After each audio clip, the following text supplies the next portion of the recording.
Exercise 7.1 का ये रहा प्रश्न 7, जो कि दीर्घ उत्तरीय प्रश्न के रूप में हमें टाइप 1 के अंतर्गत हमें दिया हुआ है।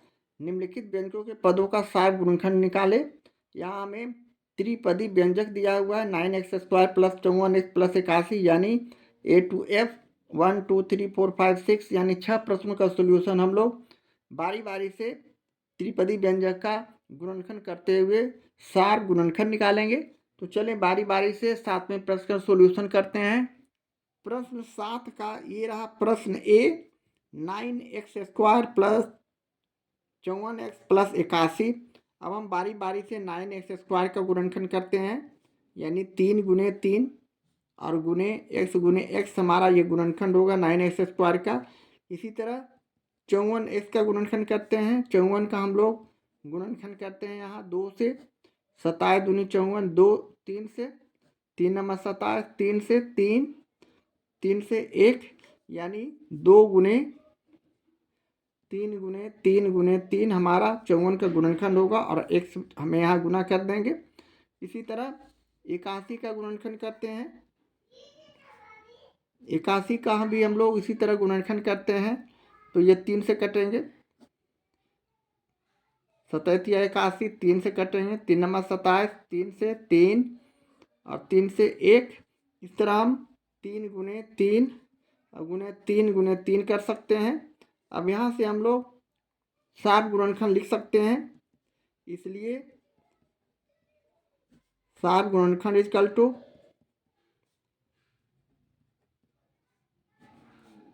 यानी यहाँ हमें जो कॉमन उसे लिखेंगे। 3 इसमें 2 है, 3 इसमें भी 2 है, 3 इसमें भी 2 है, तो 3 × 3 कर देंगे। जो तीनों में मिलेगा, जो कॉमन होगा उसे हम बाहर करते हैं। इसी तरह और भी कोई संख्या मिल सकता है तो हम लिखेंगे। अब कोई नहीं मिल रहा है तो हम यहाँ आंसर में सीधे 9 लिख देंगे। 3 × 3 यानी 3 तिहाई 9। इस तरह 7वें प्रश्न का ए का सोल्यूशन होगा। अब चलते हैं बी की तरफ।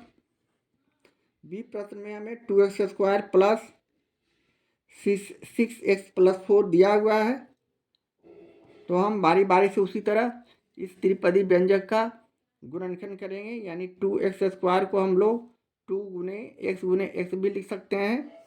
इसी तरह 6x को हम लोग 2 × 3 × x लिख सकते हैं। 4 को हम 2 × 2 लिख सकते हैं। अब यहाँ से हम लोग सार गुणनखंड निकाल सकते हैं। तो सार गुणनखंड इक्वल टू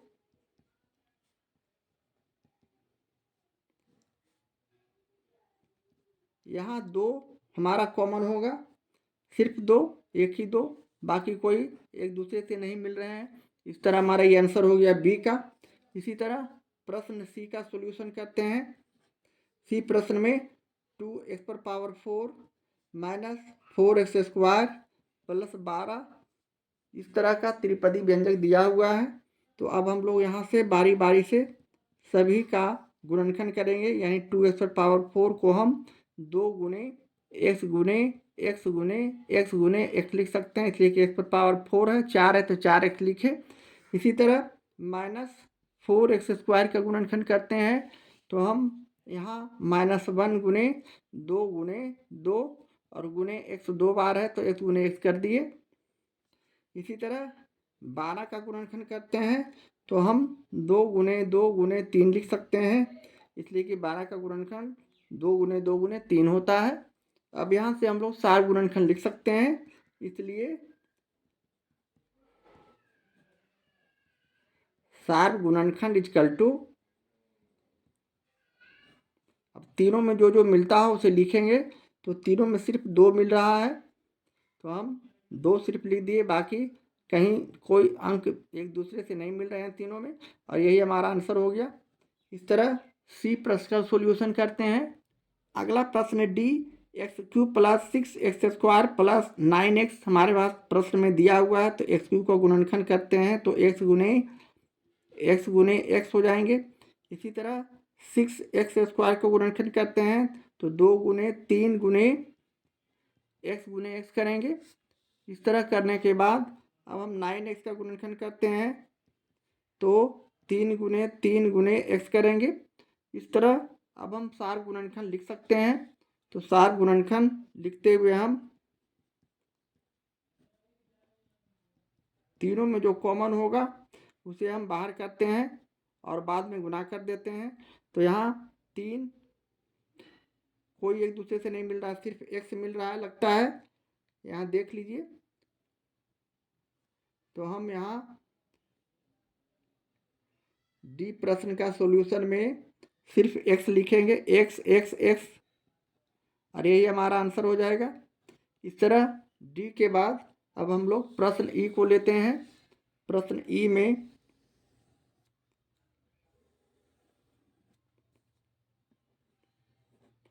प्रश्न ई हमारे पास दिया हुआ है 6x³ प्लस 8x² y।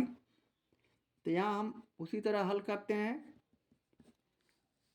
यहाँ हम लोगों को दिया हुआ है प्रश्न में 6x³ तो 6 का गुणनखंड 2 गुने 3 और गुने x।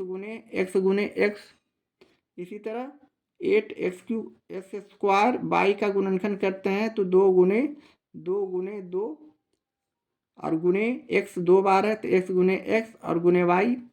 इसलिए अब यहाँ से हम लोग सार गुणनखंड लिख सकते हैं।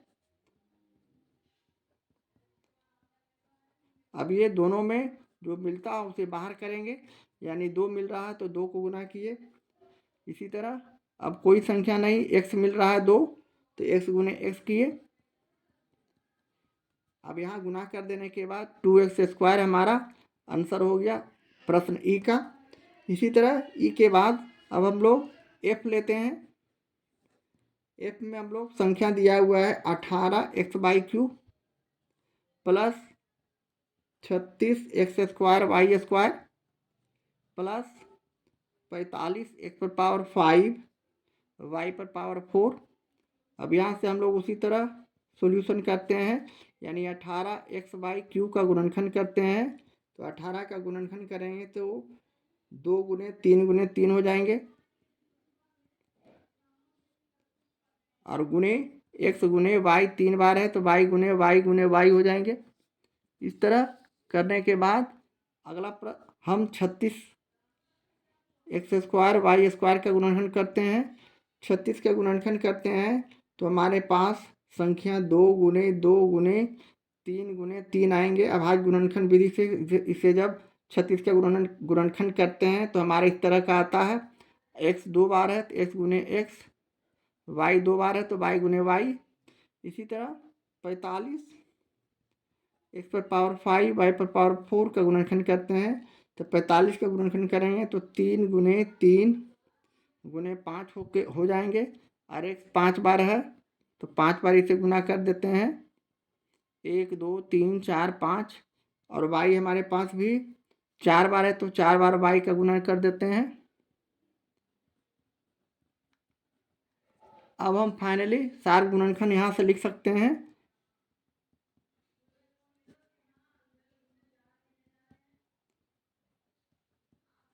अब यहाँ जो जो मिलता है हम उसे लिखते हैं। तो हमें इसमें से 3 गुने 3 मिल रहा है,